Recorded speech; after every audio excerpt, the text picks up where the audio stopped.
Donc oui, ce matin, je vais donc, alors, tour du monde, ça va vite. L'idée, c'est un peu de mettre en place, de clarifier les idées concernant ces systèmes de conduite, alors que là, j'ai appelé à taille mécanisée. Par rapport à l'intervention, donc moi, je vais essayer d'aborder trois points un petit peu différents. Tout d'abord, bien remettre un peu les choses dans le contexte et puis apporter quelques définitions. C'est vrai que bon, on parle de taille minimale. Le professeur Intrieri a traduit taille aléatoire, ça me plaît assez, oui, taille aléatoire. Moi, j'ai trouvé autre chose. Donc, bon, l'idée, ça sera de préciser un peu de préciser un peu du vocabulaire, enfin, les mots qu'on emploie, et puis derrière aussi, qu'est-ce que ça implique quand on parle de système de conduite en termes d'agronomie, de production, de physiologie pour la plante. Voilà. Après, je vous ferai, bon, je passerai en détail, enfin, pas trop en détail, je survolerai quelques systèmes de conduite, des très anciens et puis des plus récents. Voilà, et puis on finira par des travaux qui existent ici en France. Hein. Il y a déjà pas mal de travaux depuis quelques années qui sont faits sur l'arc méditerranéen, hein, notamment avec les chambres d'agriculture qui sont très présentes sur ces thématiques-là. Et puis des essais plus anciens, dans le Charente par exemple, hein, qui a travaillé également la mécanisation de la taille. Des choses assez simples, mais avec des résultats qui peuvent être intéressants. Et puis également dans le Gers. Hein, le Gers a travaillé donc dans les années 90, hein, pendant 10 ans, des systèmes qui peuvent se rapprocher de ce qui peut se mettre en place aussi aujourd'hui. Donc il y a déjà des résultats, ça permet de voir un peu où on va quand on a 10 ans de recul sur une technique. Bon, ça permet soit de faire peur, soit de rassurer hein, en termes d'effets sur la vie. Alors, élément de contexte, quand on parle de mécanisation, c'est vrai qu'au départ on parle de mécanisation de système de conduite. Il faut savoir que nos vignobles sont déjà mécanisés, très mécanisés. Hein, c'est des travaux qui datent déjà des années 60.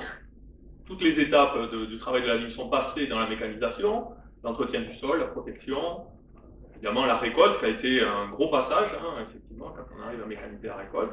Et puis après, tout ce qui est gestion de végétation, donc le rognage, le palissage, voire des techniques des feuillages. La mécanisation de la taille, aujourd'hui, c'est vraiment l'enjeu majeur. C'est le dernier grand poste non mécanisé, hein, où vraiment on a la possibilité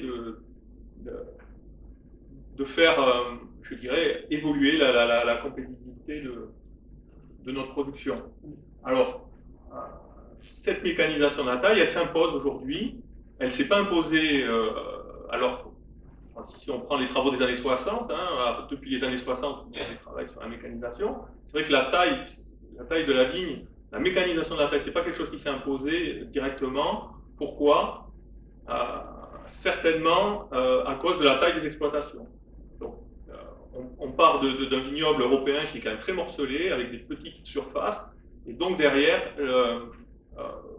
l'enjeu de la taille n'était pas l'essentiel. Avec l'industrialisation des vignobles, on va dire avec l'agrandissement des surfaces par exploitation, effectivement, là on commence à s'intéresser, et très vite, que ce soit les vignobles du Nouveau Monde par exemple, qui eux se sont plantés et dans une approche plus industrielle avec des grandes surfaces, se sont intéressés à cette mécanisation. Et également l'Italie, hein, l'Italie était depuis longtemps travaille sur ces systèmes de mécanisation. Donc, imposé par rapport à l'industrialisation des vignobles. Si on regarde aujourd'hui dans nos systèmes ce que représente la taille, c'est 30 à 40% du temps passé au vignoble.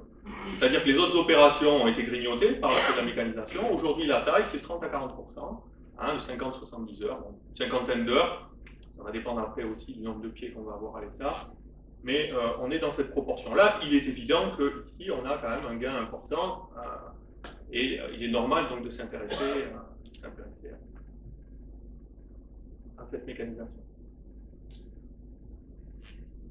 Alors, maintenant, notre vignoble, typologie générale. Si on décrit aujourd'hui comment on travaille la vigne, alors, on est essentiellement en vigne palissée verticalement, d'accord, maintenue par des fils. et sur lequel on va pratiquer des opérations de maintien de la végétation, donc de rognage. On est dans des systèmes d'écartement, ici dans le sud-ouest, grande majorité entre 2 et 3 mètres. D'accord ? Avec des écarts entre pieds qui sont entre, on va dire, 80 cm et 1 mètre. Voilà. Hauteur de palissage de 1,50 m à 2,20 m, largeur, épaisseur de végétation 40 à 80 cm. On est dans ce système-là aujourd'hui. Si on regarde après, si on applique à ça le système de taille, on a aujourd'hui donc des tailles longues qui sont généralement pratiquées, donc essentiellement le guyot.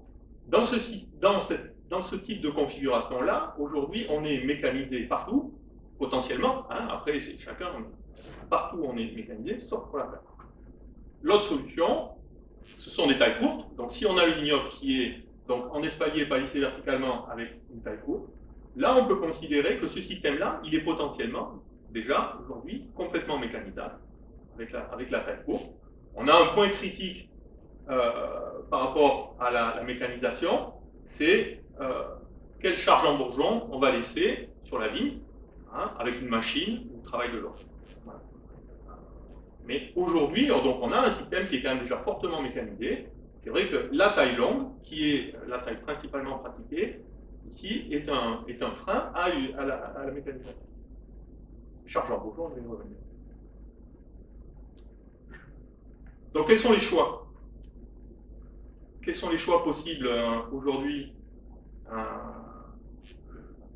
Quels sont les choix possibles aujourd'hui? Donc, en termes de transformation de vignoble vers la mécanisation et la mécanisation de la taille.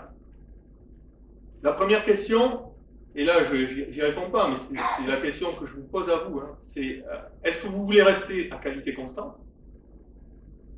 Ou est-ce que vous considérez que la qualité de la production peut diminuer? Alors, quand je dis qualité diminuer, ça va être quoi? Ça va être des indices de maturité, ça va être des structures de vin, hein, le vin est-il plus ou moins concentré? Mais il est évident qu'avant de se lancer dans un choix de partir dans de la mécanisation, hein, la question à se poser, c'est est-ce qu'on veut être à qualité constante ou pas? Et derrière, après, on peut raisonner quelles vont être les interventions que l'on peut réaliser au vignoble. Alors, dans les choix d'évolution, on a un choix dit on va dire de transformation, c'est-à-dire qu'on va partir de vignes existantes et on va essayer de les transformer, ou alors, évidemment, la plantation. Alors, si on fait le choix de la transformation, évidemment, on va avoir besoin d'adapter son vignoble. Hein, et ce choix de transformation, il faut intégrer qu'il va y avoir une phase de transition. Alors je vous ai dit, taille longue, taille courte, on est déjà en taille longue, on est déjà en taille courte, mais il va y avoir une phase de transition. Et cette phase de transition, elle prend du temps. Elle peut prendre du temps. D'accord? Et elle est coûteuse également en équipement. Pourquoi? Parce que le système de palissage que l'on a en place dans notre système de conduite aujourd'hui, est-il toujours valable avec le nouveau système? Et ça, pas toujours. D'accord? Donc, ça, ce sont des points qui sont à considérer. Deuxième point, également, le choix limité des systèmes.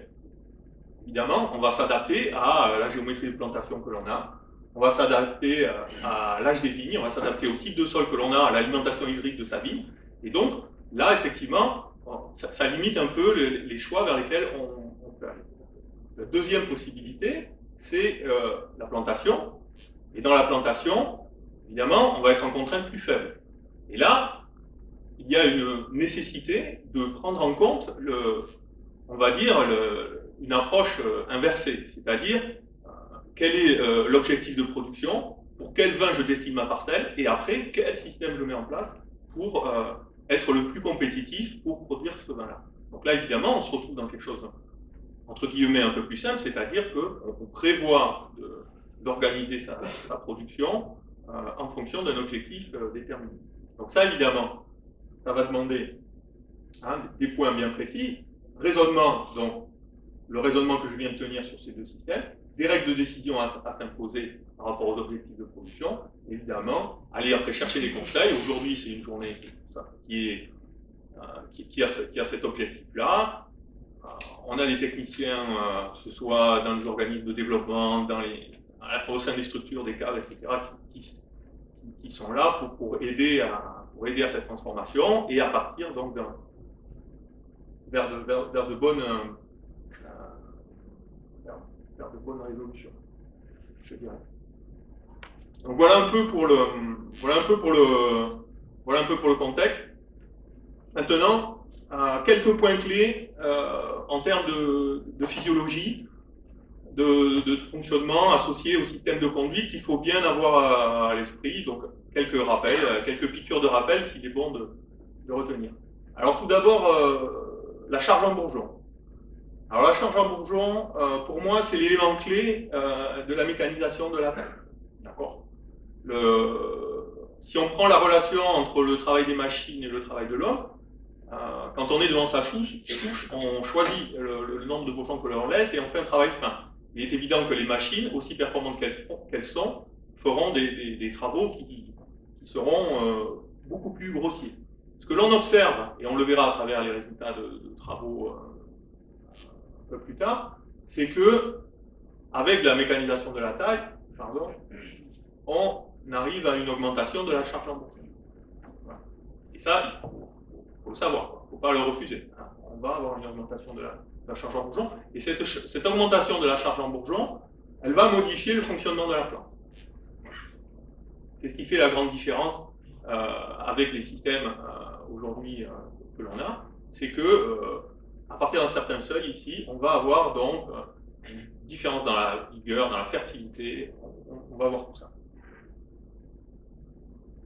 Le deuxième point qui est important, il ne faut pas oublier, c'est la notion d'équilibre de la plante, c'est-à-dire que si on lui met des fruits, il faut qu'il y ait des feuilles en face. Et je dirais que si on augmente la charge en bourgeon, mécaniquement, on va augmenter le rendement. D'accord ? Alors on verra que ce n'est pas un pour un, que les plantes compensent, mais mécaniquement, l'augmentation de la charge en bourgeon fait augmenter le rendement. Et le rapport feuille-fruit, c'est l'élément clé de la qualité des raisins. Donc, évidemment, qui dit augmentation du rendement, dit comment on fait, comment on s'organise pour avoir une charge en raisin, pour avoir une surface foliaire qui soit adaptée à la quantité de raisin que l'on porte. Voilà. Alors, après, on a des différences. Si on prend par exemple des productions de vin blanc, il est clair que, bon, pour donner quelques valeurs seuil, 1 mètre carré de feuilles exposé par kilo de fruits peut être satisfaisant. Si on se place dans les cas des vins rouges, on a, là, et à travers les travaux qu'on a pu faire ici en Midi-Pyrénées, on a bien observé que le fait d'augmenter l'indice feuilles-fruits, d'accord, c'est-à-dire plus de feuilles et moins de fruits, pour augmenter la valeur de l'indice, d'accord, et plus la qualité du vin va augmenter, d'accord. Donc là, on revient à ce que je disais au départ, c'est-à-dire, effectivement, en fonction de l'objectif, on peut se situer à un rapport feuilles-fruits souhaité. On ne fait pas que du vin haut de gamme, on n'est pas là que pour faire que des vins haut de gamme. On peut faire des vins entrée de gamme, on peut avoir des objectifs entrée de gamme. Il est clair qu'un vin rouge avec un rapport feuille-fruits de 1 à 1,2 m² par kilo peut faire des vins rouges entrée de gamme qui sont très, très corrects du point de vue qualitatif.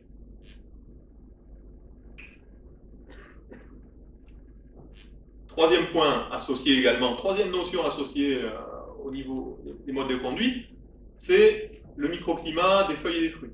D'accord ? Alors là, le microclimat qu'on va avoir, donc là on se situe au niveau de la souche, d'accord ? C'est ce qui va être l'élément clé pour l'état sanitaire. On est entassé, on est exposé, on n'est pas exposé, on a des feuilles qui sont efficaces au niveau de la photosynthèse, ou alors on a un système qui est complètement entassé et on perd de l'efficacité. On a des grappes qui sont entassées, on a des grappes qui sont exposées. L'exposition des grappes, vous avez ici une petite photo qui montre un peu la répartition des grappes dans la végétation sur un système de conduite, est un facteur qui est favorable à la synthèse de précurseurs d'arômes, à la présence de polyphénols dans les vins.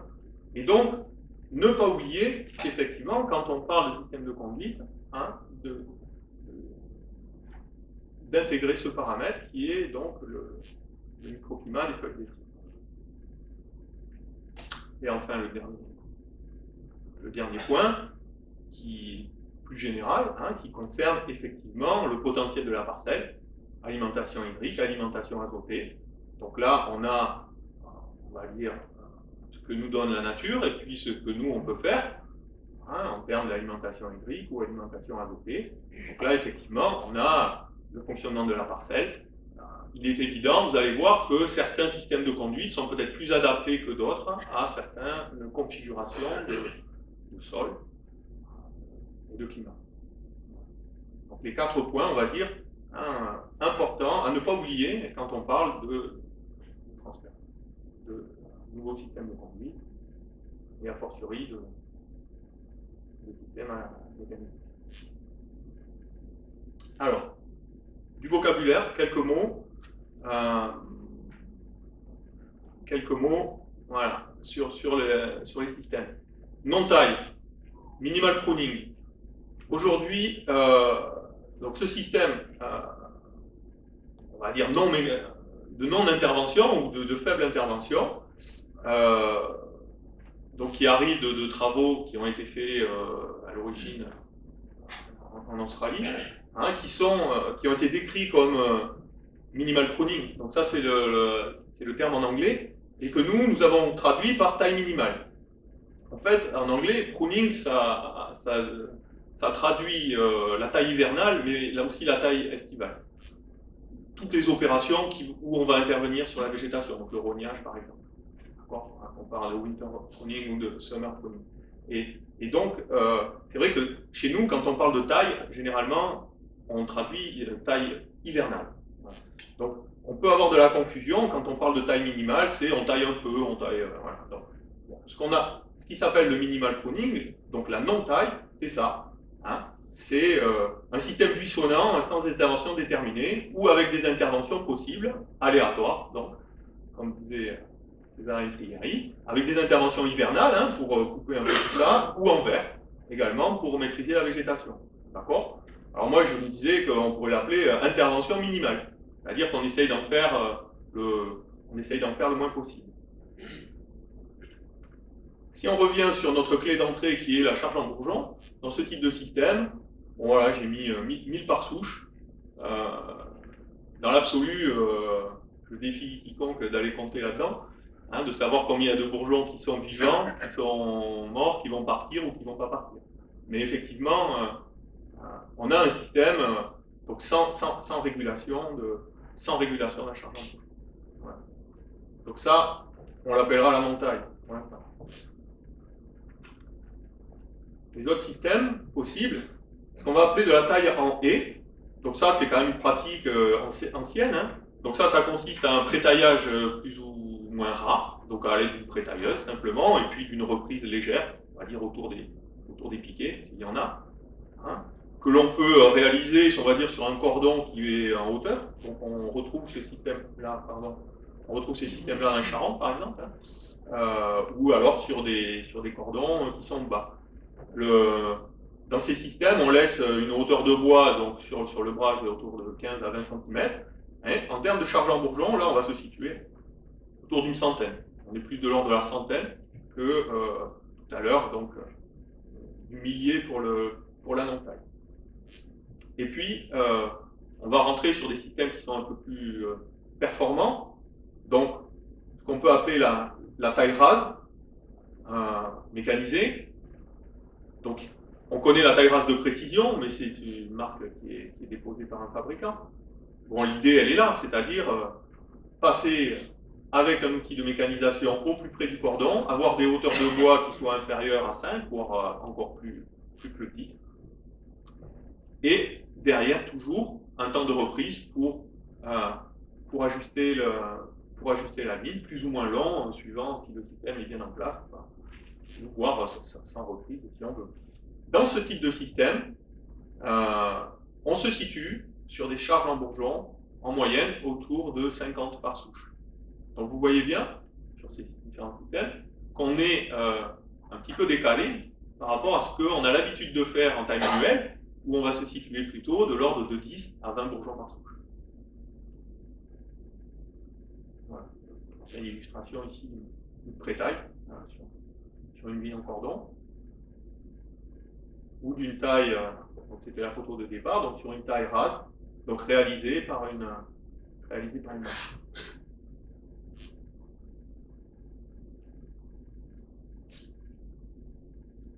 Donc voilà pour les quelques définitions. Maintenant, on va parler de quelques systèmes de conduite à taille mécanisée qui existent, hein, des anciens, des un peu plus récents. Comme je vous disais tout à l'heure, on a des systèmes qui sont développés dans les vignobles industriels du Nouveau Monde, hein, depuis quand même quelques années maintenant. Généralement, ce sont des systèmes à faible densité, hein, très faible densité. Vous voyez ici un peu des configurations de vignes, hein, 3 mètres par 2 mètres 40, avec production élevée, puis des objectifs de l'ordre de 15 à 40 tonnes par hectare. Voilà. C'est vrai qu'on n'a pas l'habitude, nous, de voir des densités de cet ordre-là, mais c'est ce qui existe, hein, c'est ce qui produit. Et puis, quand on regarde les indices qualitatifs de la vendange, on a des raisins qui produisent des niveaux qualitatifs assez intéressants. Alors, dans les systèmes, là, voilà, je vous ai présenté 3 cadres. Mais, bon, le spécialiste également, hein, c'est l'Italie, hein, qui a beaucoup travaillé les systèmes de conduite. Et donc, vous verrez tout à l'heure, je pense, hein, avec César Trieri, tout ce qui a pu être fait en Italie sur ces systèmes-là.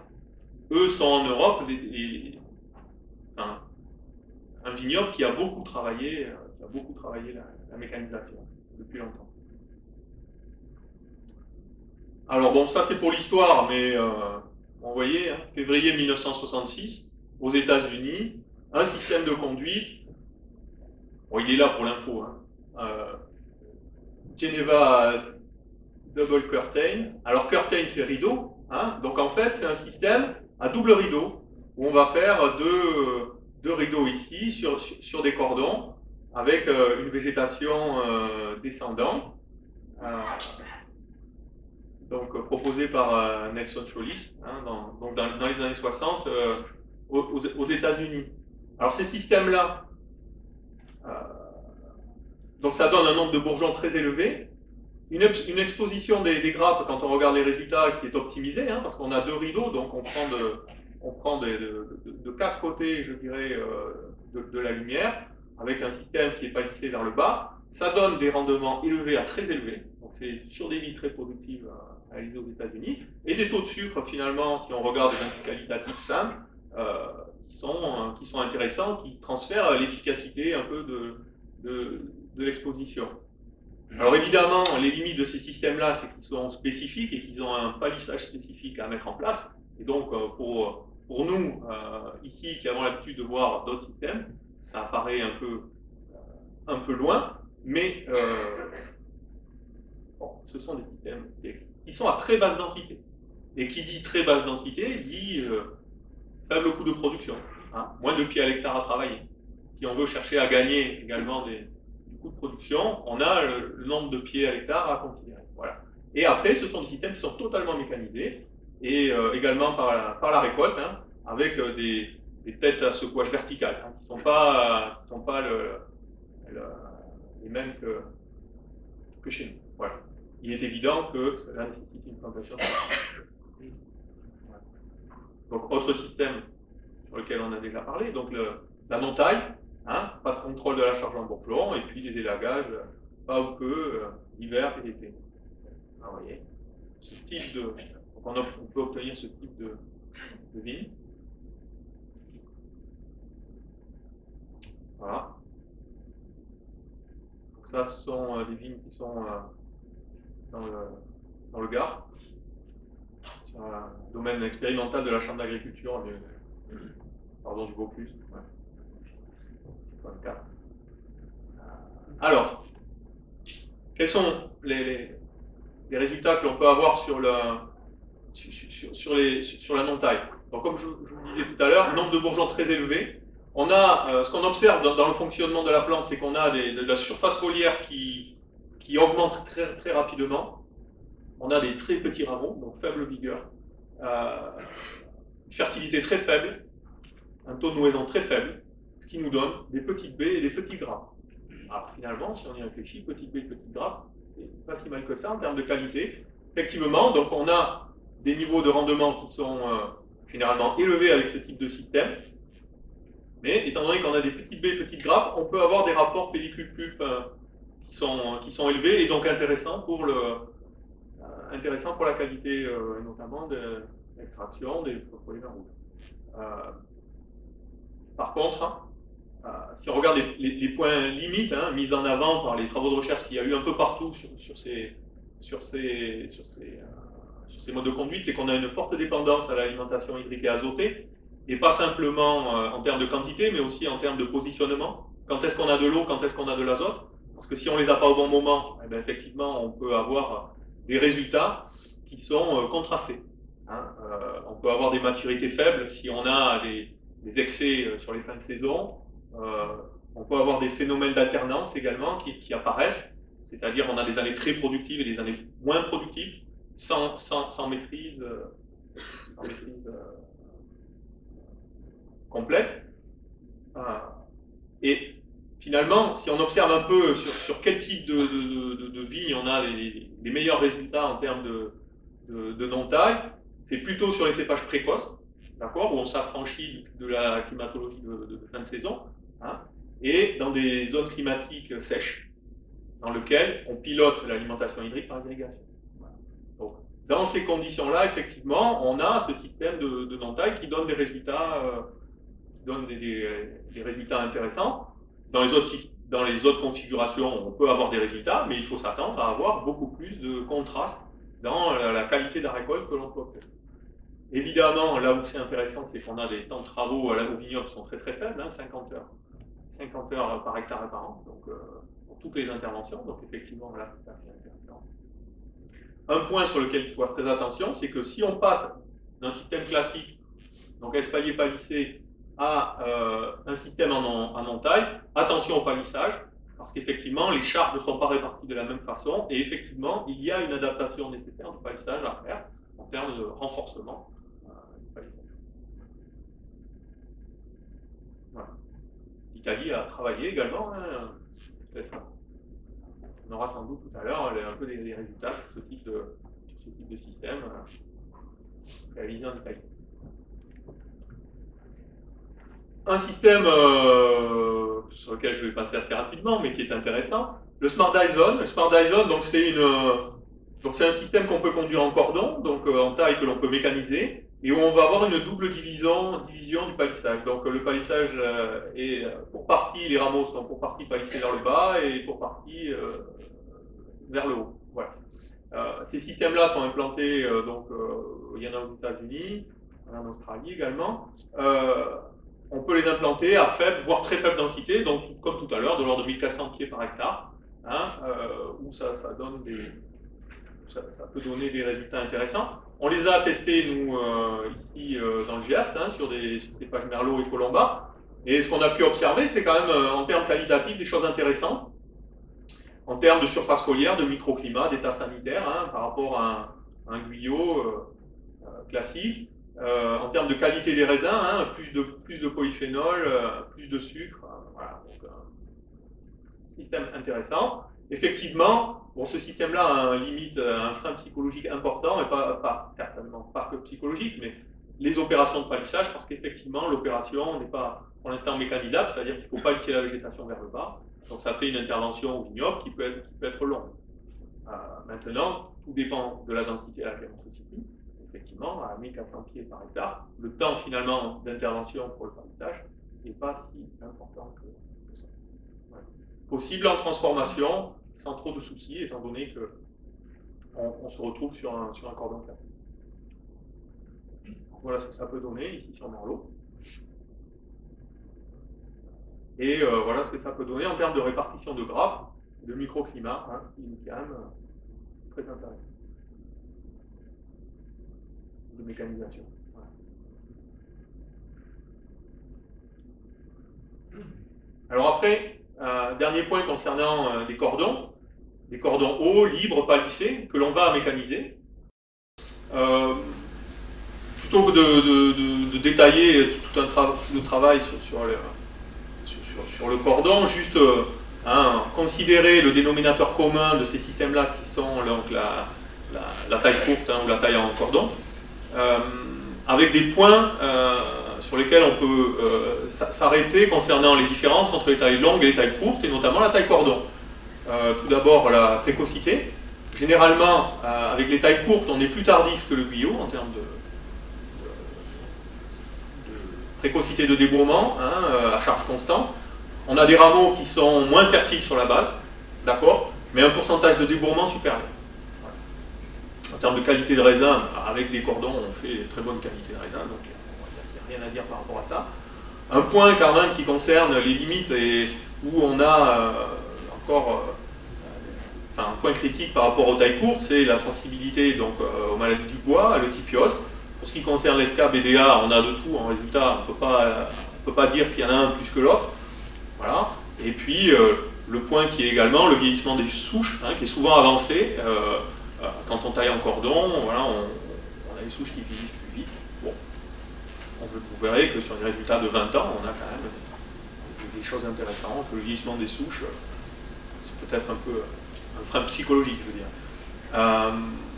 Au système, si on regarde finalement les écarts que l'on peut avoir avec ce type de système par rapport au guyot, il est souvent plus dû aux conséquences du nouveau système.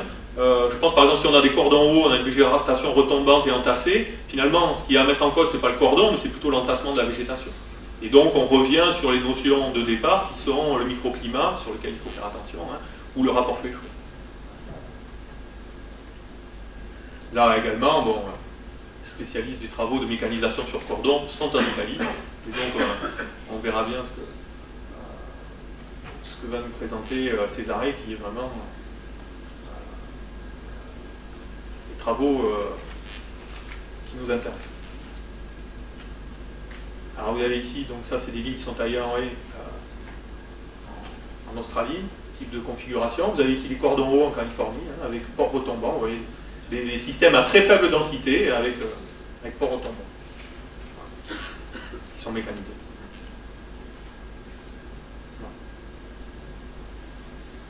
Dernier point de mon intervention, quelques résultats concernant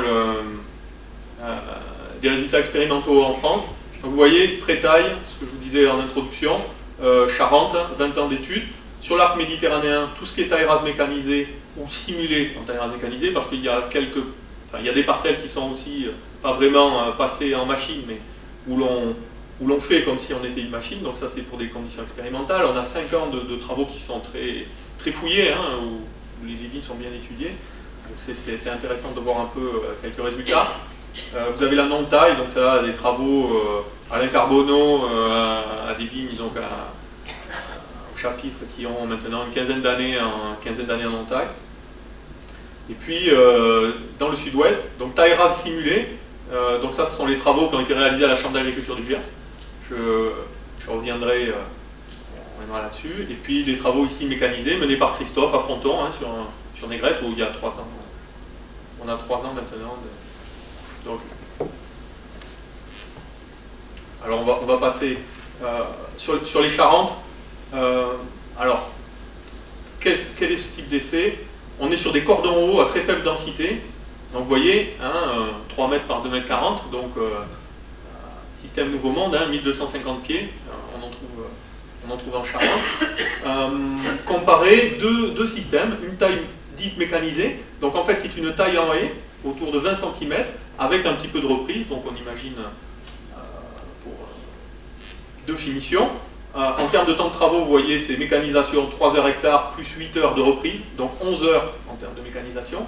Et puis une taille dite manuelle qui est constituée d'une pré-taille sommaire et d'une finition manuelle. Donc là, on est à 32 heures par hectare. Voilà, ce type de travaux réalisés en 20 ans, sur 20 ans. Voilà. Évolution des rendements sur 20 ans dans ce type d'essai. Alors bon, c'est pas forcément super clair. Vous avez le mécanisé ici. Voilà, c'est celui qui est généralement un petit peu plus au-dessus. Voilà. Donc on voit une grosse alternance due au millésime. Mais globalement, sur 20 ans, dans ce système-là, hein, donc vous voyez, taille mécanisée, une taille en à 20 cm avec reprise, 11 heures hectares. Rendement moyen, vous êtes ici, hein, entre 100 et 120 hectos, par rapport à une taille manuelle. Donc on obtient des rendements supérieurs, légèrement supérieurs, avec le système mécanisé, à qualité constante. C'est-à-dire que la qualité attendue là, degrés hecto, constante, voire un petit peu même, enfin non, c'est pas significatif, donc qualité constante.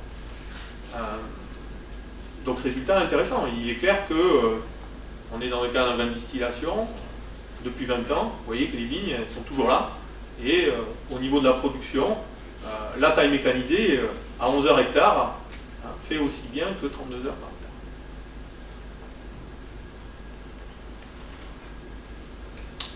Alors, maintenant, si on regarde les travaux réalisés sur l'arc méditerranéen, vous avez 7 cépages qui sont en cours d'étude. Hein, Chardonnay, Sauvignon, donc 2 blancs, et puis 5 rouges, Cabernet Sauvignon, Merlot, Syrah, Grenache et Marcelin. Voilà, c'est les différentes chambres qui étudient ces systèmes-là. Donc première chose, c'est donc quelle configuration, quel gain. Hein. On est donc sur une taille manuelle qui est réalisée donc, en 2 heures de prétaillage plus 50 heures de taille par hectare, donc on est à 52 heures. Et pour la taille mécanisée, donc réalisée TRP généralement, donc sur lequel on considère donc le prétaillage, la TRP, donc la taille rase, hein, mécanisée, et de la reprise quand même, vous voyez, 14 heures de reprise hectare. On est à 20 heures hectare, donc évidemment, gain en temps important. Alors, quel type de résultat on obtient par rapport à ça? Alors, la première chose, les effets sur la plante de ce type de taille, très intéressant dans les résultats, vous voyez, donc là on est sur 4 années, hein, 4 années de résultats. Bon, j'ai illustré par un exemple, hein, parce qu'on ne va pas passer les 7. C'est la différence que l'on a en termes de charge en bourgeon. Hein. Tout à l'heure je vous parlais de taille mécanisée, 50 bourgeons, voilà, ben, on y est. Hein. Voilà le type de résultat qu'on obtient. En gros, x4 par rapport à une taille classique. D'accord? En revanche, ce qui est plus intéressant aussi d'observer, c'est qu'on a une compensation physiologique. C'est-à-dire que généralement, les vignes que l'on taille, ici à 12 bourgeons, eh bien, elles vont débourrer beaucoup plus, et le nombre de rameaux qui démarrent, ici, est beaucoup plus important. En revanche, sur la taille mécanisée, sur les 50 bourgeons, on a un peu moins de bourgeons qui démarrent, et l'écart entre les deux systèmes est de l'ordre plutôt de x2 en nombre de rameaux. Alors évidemment, ça impacte ça va impacter la récolte. Ça va impacter la récolte, hein, et on observe en moyenne, hein, vous voyez ici, vous avez les moyennes sur 5 ans, 6-10 parcelles, hein, on obtient 75% en moyenne de grappes en plus pour une moyenne d'augmentation de rendement qui se situe plutôt de l'ordre de 1 tiers à 2 tiers, 30 à 50%. Pour illustrer ici, vous avez donc des grappes issues de taille mécanisée et des grappes classiques. On a des phénomènes de compensation, diminution de fertilité et diminution du taux de nouaison, et donc on obtient des grappes plus petites, plus nombreuses. Au final, donc 1 tiers à 2 tiers de récolte en plus. Voilà. Si on passe maintenant au résultat du GERS, obtenu donc travaux entre 89 et 99 réalisés au domaine de Mons, hein, dans la chambre d'agriculture du Gers, travail très intéressant. Alors en fait, quand on regarde les travaux à l'origine, c'était comparaison d'une taille manuelle avec une pré-taille et une pré-taille arrangée. Quand on regarde finalement les résultats, voilà. Quand on regarde les résultats, on s'aperçoit que, alors vous avez en bleu ici, c'est la charge, le nombre de bourgeons laissés à la taille. Et vous voyez que ce qui était appelé pré-taille à l'époque, on avait 40 bourgeons par souche. Donc 40 bourgeons par souche, ben, c'est équivalent à une taille mécanisée. Voilà, une taille rase. Parce que si on est en pré-taille, on est plutôt à 100 bourgeons par souche. Donc on va l'appeler pré-taille rase. Voilà. Et arrangé, donc c'est-à-dire qu'on reprend derrière. Et là vous voyez qu'en moyenne, on est autour de 30 bourgeons pour 14 bourgeons laissés sur la vigne témoin. D'accord? Et puis bon, vous avez ici, ce qui est intéressant dans ces travaux, c'est qu'on a un cépage qui est fertile, et un cépage qui n'est pas fertile sur les yeux de la base, sur des tailles en cordon, l'Uni blanc et le Colomba. Et on peut regarder les résultats. Donc en termes de charge en bourgeon laissé, et derrière un nombre de grappes par pied obtenu. Et on s'aperçoit effectivement que le nombre de grappes ici, si on compare Colomba et Uni blanc, est beaucoup plus important sur le Colomba. Donc là on a un effet fertilité. Par contre, par rapport au témoin, ici, l'Uni blanc a produit quand même un nombre de grappes par pied qui est largement suffisant.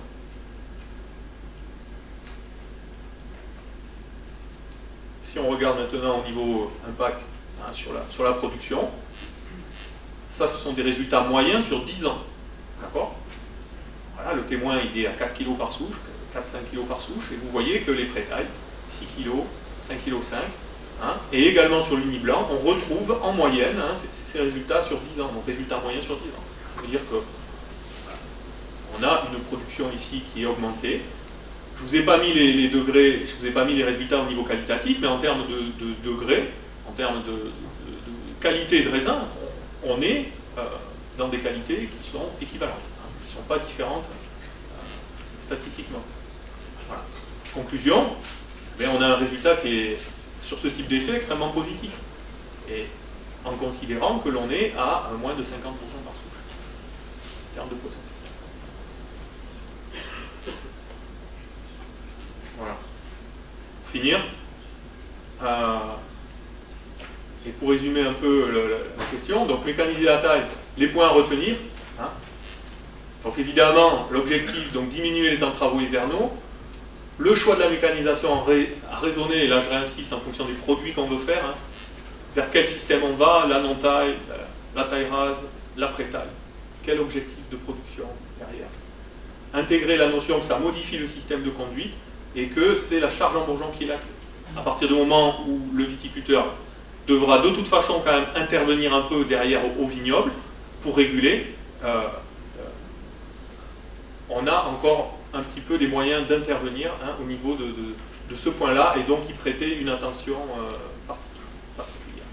Évidemment, ça va nécessiter de l'apprentissage en termes d'équilibre de la vigne, que ce soit des équilibres plantes ou alors des équilibres parcelles, que j'ai en termes de fertilisation, d'alimentation hydrique et d'entretien du sol. Évidemment, c'est comment on nourrit ce nouveau système.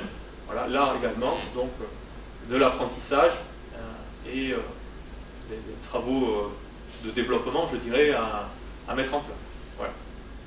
Mais si on regarde dans l'ensemble, les travaux qui sont présentés à partir de ces approches mécanisées, notamment de la taille hivernale, on peut avoir quand même, on peut être rassuré et à considérer qu'on a quand même une conservation du potentiel de production qui est importante. Voilà. Et puis donc, question pour le Guyot. Dans une approche de mécanisation, comment ce type de système peut perdurer. Je vous remercie de votre attention.